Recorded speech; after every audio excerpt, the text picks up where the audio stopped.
Meu nome é Luiz Otávio e neste vídeo continuo a apresentar a vocês como me curei da artrite com a terapia Plant Paradox, baseada no livro The Plant Paradox, de autoria do Dr. Stephen Gundry, que é este livro aqui que eu tenho em mãos. Para quem não viu o primeiro vídeo, a minha motivação para esta série de vídeos é que eu tive artrite por mais de 20 anos e através da terapia descrita nesse livro, Plant Paradox, terapia do mesmo nome, de autoria do Dr. Stephen Gundry, em 12 dias consegui parar de tomar analgésicos e em 3 meses após o início da terapia as dores sumiram completamente. Então, estou produzindo esta série de vídeos em resposta à solicitação de várias pessoas. Quero deixar bem claro que essas pequenas anotações não substituem a leitura do livro, particularmente por profissionais da saúde, porque o livro é extremamente denso em informações e apenas tomei nota das informações principais que justificam a adoção dessa terapia. Vamos então a minhas anotações sobre o capítulo 1 do livro de Plant Paradox, que trata da competição entre animais e plantas. As plantas surgiram em terra firme há algo em torno de 450 milhões de anos atrás e competiu entre si por água, sol e nutrientes. Os insetos surgiram 90 milhões de anos depois e tornaram-se predadores das plantas. As plantas, então, começaram a desenvolver uma série de mecanismos de defesa contra os insetos, contra os ataques dos insetos. Desenvolveram camuflagem, texturas desagradáveis, resinas grudentas, cascas duras, folhas espinhentas, etc. Além dessas armas físicas, desenvolveram ainda um conjunto poderoso de armas químicas que envenenam, paralisam, desorientam e reduzem a digestibilidade das próprias plantas para os seus predadores. Alguns desses compostos químicos têm efeito de longo prazo em seres humanos. Por exemplo, as lectinas, que são uma família de proteínas que tem grande afinidade por açúcares, de que já falei no primeiro vídeo. Todos os seres vivos temos como um dos objetivos da existência gerar a próxima geração, ou seja, manter a espécie viva através da reprodução. E as plantas, da mesma forma, têm nas suas sementes os seus bebês, que elas protegem das formas que elas conseguem, seja com cascas resistentes, que os animais podem deglutir sem sofrer danos, por exemplo, no caso das frutas. As plantas avisam que as frutas estão prontas para serem comidas através de mudança de cor, aroma, sabor e toxicidade.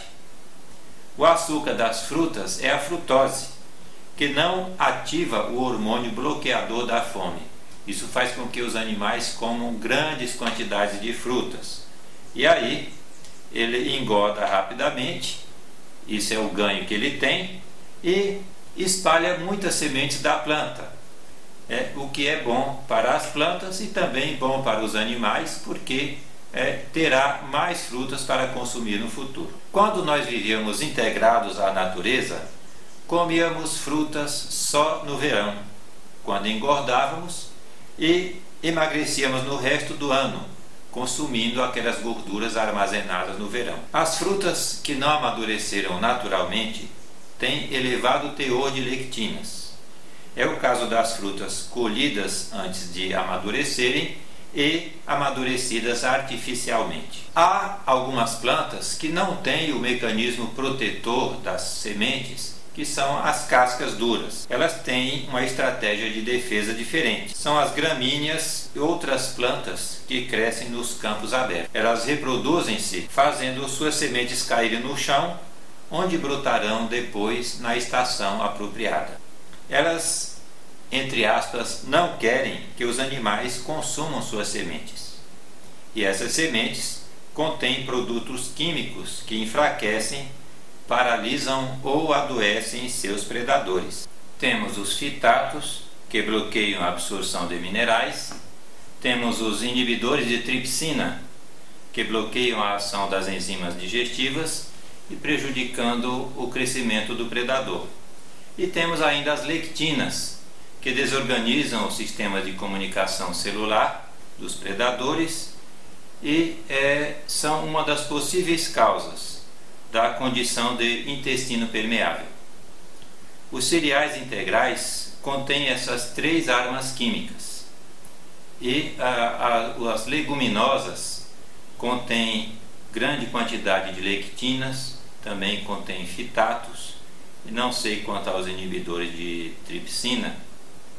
As frutas, no geral, onde considerando-se tudo que tem semente, tecnicamente falando é fruta, contém, no geral, lectinas nas cascas e nas sementes. Os vegetais também têm outras armas químicas, por exemplo, o tanino, que dá sabor amargo, e ainda alcaloides altamente inflamatórios nos caules e folhas das solanáceas, que são plantas da família que pertencem ao tomate, a batata inglesa, a berinjela, pimentão, pimenta, goji-berries, etc. A espécie humana evoluiu nos ambientes dos bosques e florestas, onde vivia em perfeita sintonia com os ritmos da natureza.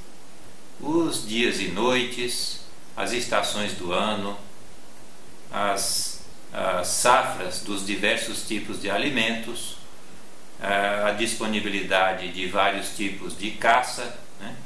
Então, os povos nativos sabem quais as plantas comestíveis e quais plantas são venenosas. E sabem também como tornar comestíveis algumas plantas que de outra forma são venenosas. Por exemplo, arroz, feijão, milho, trigo, mandioca, tomate, pimentão. Infelizmente, desprezamos esse conhecimento. As lectinas são, dentre as armas químicas das plantas, as principais responsáveis pela atual epidemia de doenças autoimunes. Elas foram descobertas em 1884 e a mais conhecida de todas é o glúten. As lectinas agridem os corpos dos predadores das plantas, aderindo aos açúcares chamados de polissacarídeos, que estão presentes nas superfícies das células, e ao ácido siálico, aquele famoso NEU5AC, que está presente no intestino, no cérebro, nas terminações nervosas, nas juntas, nas paredes dos vasos sanguíneos e nos fluidos corporais dos seres humanos. As lectinas interrompem comunicações das células e causam reações tóxicas ou inflamatórias no nosso corpo. Que relação as lectinas têm com o ganho de peso? O trigo é o cereal mais popular nos climas frios do hemisfério norte, justamente porque contém uma pequena lectina chamada de WGA, ou em português, a glutinina do germe de trigo, que faz engordar muito rápido.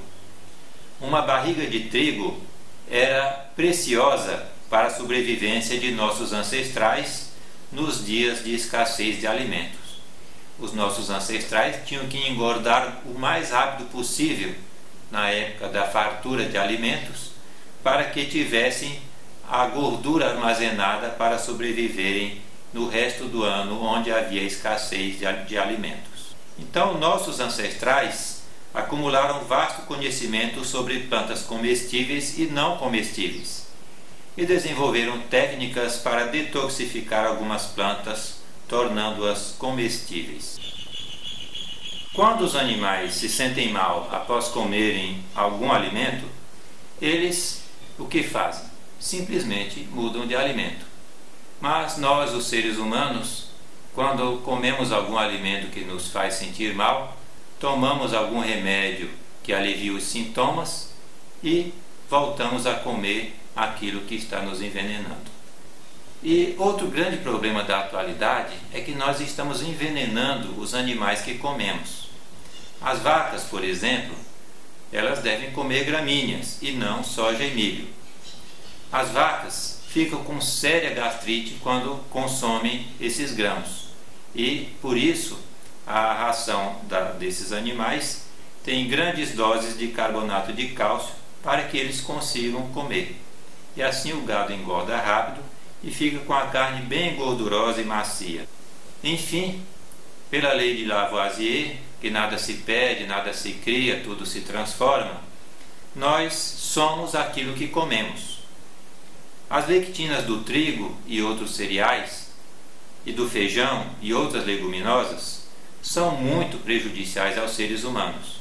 O nosso microbioma ainda não se adaptou para digerir bem essas proteínas e o nosso sistema imunológico ainda não aprendeu a tolerar essas proteínas.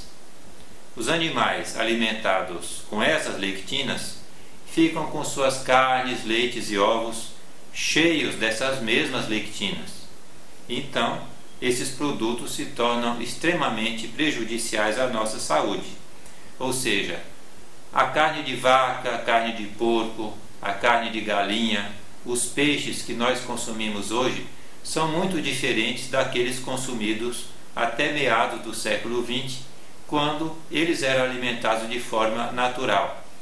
E os alimentos que eles consumiam eram todos orgânicos, porque não existia essa agricultura toda à base de adubos químicos que nós temos hoje em dia, sobre uma terra estéril e que produz alimentos extremamente pobres em micronutrientes. Então, as vacas, cabras e ovelhas, por exemplo, comem a ração e geram carne, leite, iogurte, queijo, manteiga, etc., cheios de lectinas. As galinhas, perus, patos e outras aves, quando consomem ração cheia de lectinas, geram carnes e ovos que nós consumimos cheios de lectinas. E os peixes, também criados atualmente em cativeiro, alimentados com ração cheia de lectinas, geram carne e ovos repletos de lectinas, agressivas à nossa saúde. Então, quando nós produzimos plantas em solo fértil, as plantas ficam ricas em nutrientes, em micronutrientes.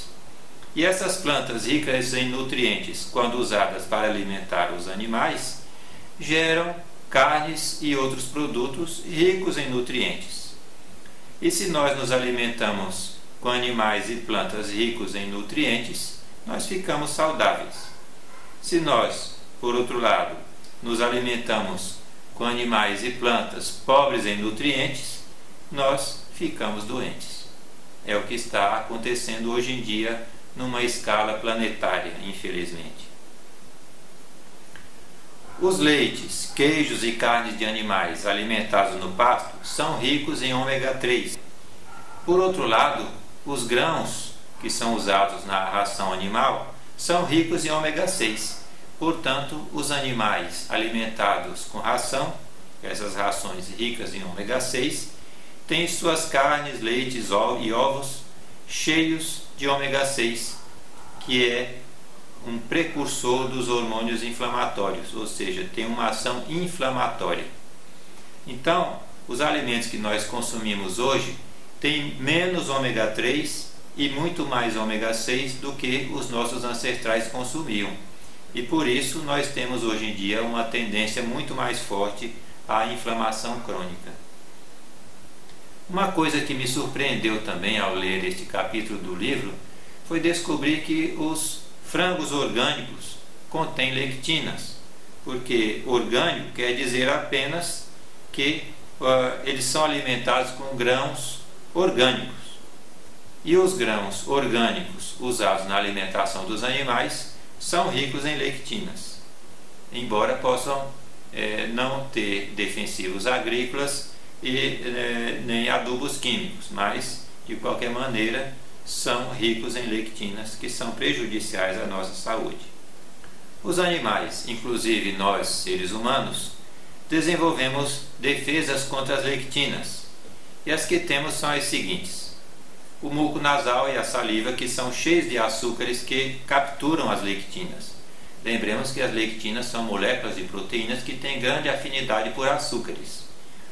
O ácido do estômago digere certas lectinas, mas não todas. As bactérias da boca e do intestino consomem lectinas antes que elas atinjam as paredes do intestino. Por exemplo, o glúten é consumido pelas bactérias do intestino. E o muco intestinal contém açúcares que absorvem as lectinas, mantendo-as longe das paredes intestinais. Mas a nossa melhor defesa contra as lectinas é o nosso cérebro. Sabendo que nos faz mal, podemos evitar ou comer apenas raramente esses alimentos.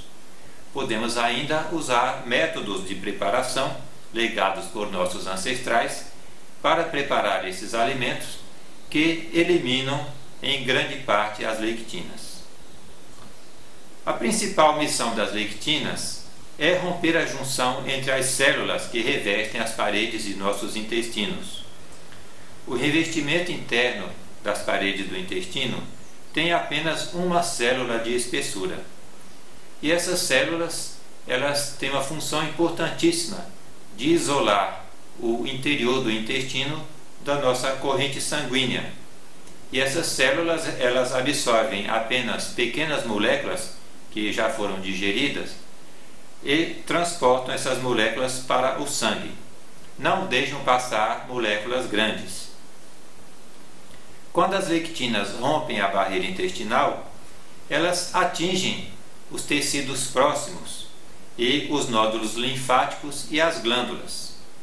E atinge ainda a corrente sanguínea, onde provocam uma forte reação imunológica mensurável pela dosagem das citocinas inflamatórias. Outro mecanismo de ataque das lectinas é através do mimetismo molecular, pelo qual elas confundem nosso sistema imunológico. As plantas desenvolveram lectinas que são praticamente idênticas a várias proteínas do nosso corpo, e assim nosso sistema imunológico se confunde e ataca as nossas próprias proteínas, achando que elas são proteínas invasoras. Um outro mecanismo de ataque das lectinas à nossa saúde é através da desorganização da nossa comunicação celular.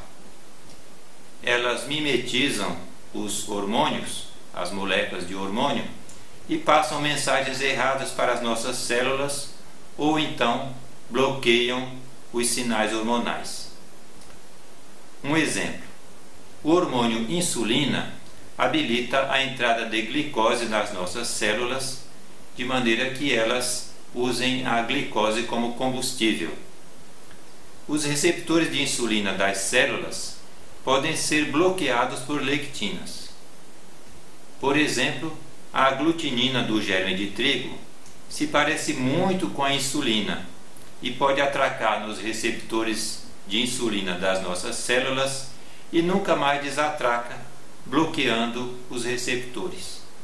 Então, nós podemos ter dessa maneira uma quantidade suficiente de insulina, do hormônio insulina no sangue, porém as nossas células não conseguem perceber a presença da insulina e assim, segundo o Dr. Gundry, nós podemos ter a manifestação da resistência à insulina, porque as células estão bloqueadas para a insulina. A aglutinina do germe de trigo é uma lectina particularmente danosa para a nossa saúde e seus efeitos podem ser devastadores, como por exemplo a perda de massa muscular, a subnutrição das células do cérebro e dos nervos e a obesidade. Como então ter uma dieta saudável à base de plantas? Tens que escolher as plantas corretas, nas quantidades corretas, preparadas da maneira correta e na estação do ano correta, de maneira que se tenha assim uma dieta rica em vitaminas, minerais, flavonoides, antioxidantes, polifenóis e outros micronutrientes. Essa dieta é essencial para a saúde do nosso microbioma e, consequentemente, para a nossa saúde. O programa Plant Paradox é centrado na saúde de nosso microbioma e de nossas mitocôndrias, que são as organelas celulares responsáveis pela produção de energia que abastece a célula. Essas mitocôndrias são bicombustível. Elas funcionam tanto à base de glicose quanto à base de cetonas, que são um tipo de gordura. Grato pela atenção e no próximo vídeo apresentarei minhas anotações ao capítulo 2 do livro The Plant Paradox. Se gostou deste vídeo, por favor, dê o seu like e até uma próxima oportunidade.